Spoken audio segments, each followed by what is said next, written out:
tell us exactly how you got involved, because you haven't always been all your life an environmental advocate, but you have certainly stepped into that space. So take us through how and why you became such a strong advocate and leader in your community in Louisiana.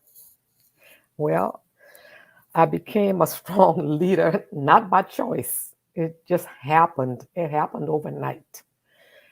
Um, when I was involved in an organization called HELP, Humanitarian Enterprise of Loving People. That's where I learned about what was going on in my community. I really didn't know.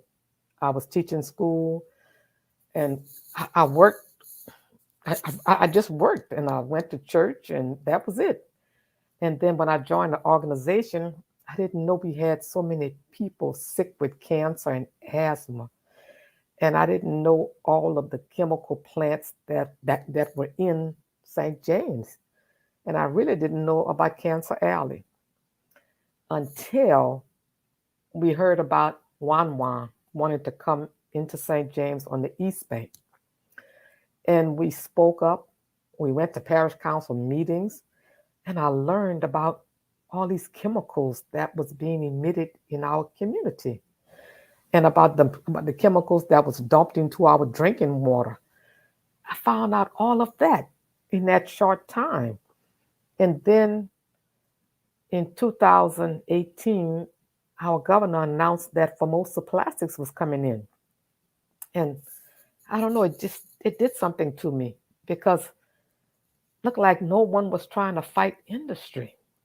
And so I asked the organization to let's fight this plant. And they said no because the governor approved it.